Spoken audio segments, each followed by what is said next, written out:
हाय। आज हम refrigeration and air conditioning के बारे में बात करेंगे।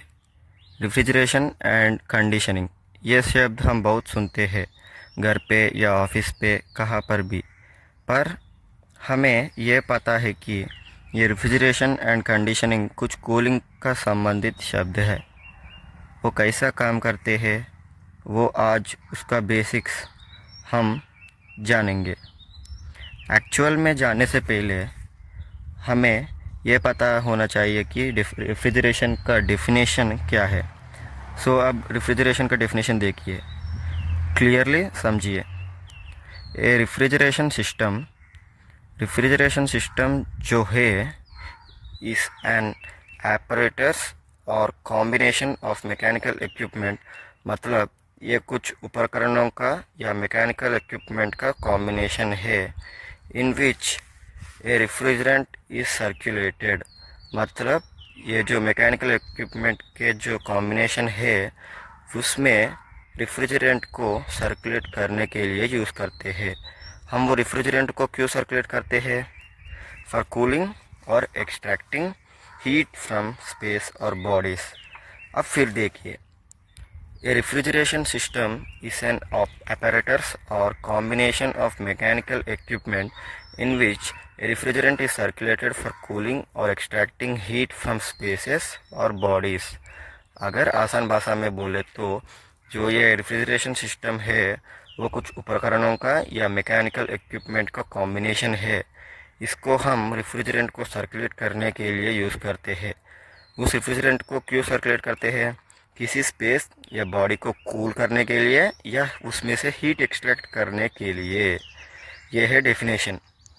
असल हम एक्चुअल में ये जानना है कि हम किसी भी रूम में या कहाँ पर भी या किसी भी बॉडी से हीट को निकालेंगे तो वो ऑटोमेटिकली कूल हो जाता है। ये तो साधारण है। हम हीट निकालेंगे तो वो बॉडी कूल हो जाएगा।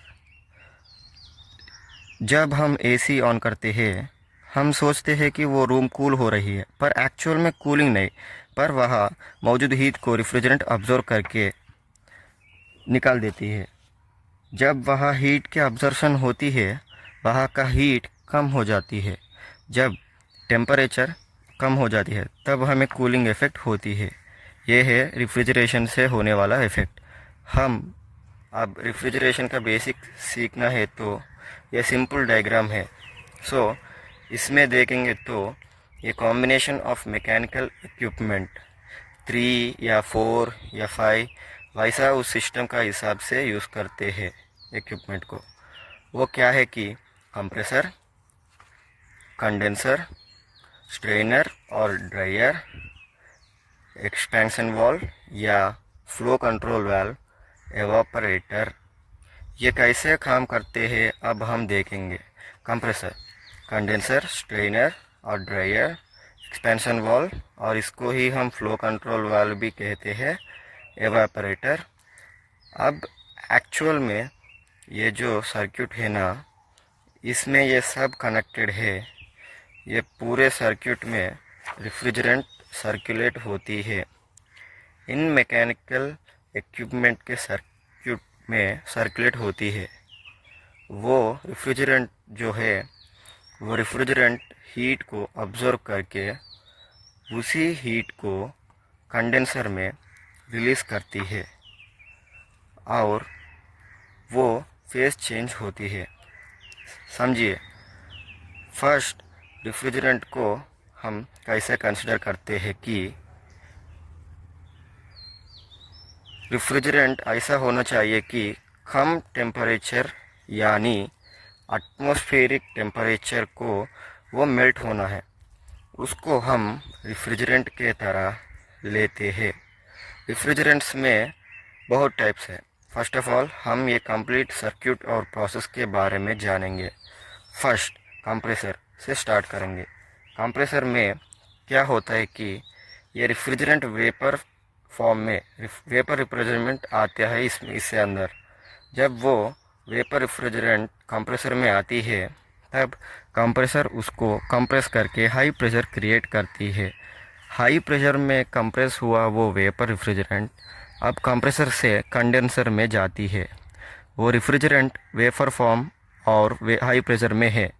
जब यह कंडेंसर में जाती है तब कंडेंसर में ये रेफ्रिजरेंट कूल किया जाती है। रेफ्रिजरेंट कूल हो रही है। ये रेफ्रिजरेंट किस कंडीशन में है? वेपर कंडीशन में है। सो जब ये रेफ्रिजरेंट वेपर कंडीशन में है उसमें से हीट निकलेगा तो वो लिक्विड बन जाती है। ये कंडेंसर में होने वाला प्रोसेस है। सो कंडेंसर में आके एयर के मदद से ये कूल हो जाती है और लिक्विड बन जाती है।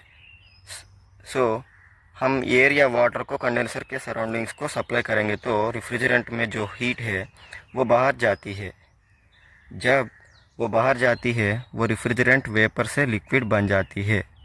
सो जब वो कंडेंसर में लिक्विड बन जाती है वो रेफ्रिजरेंट अब कंडेंसर से स्ट्रेनर में जाती है।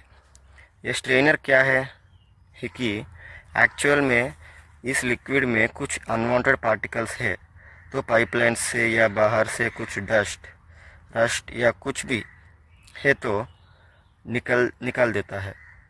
ये सब रस्ट और अनवांटेड पार्टिकल्स को ये स्ट्रेनर निकाल देता है।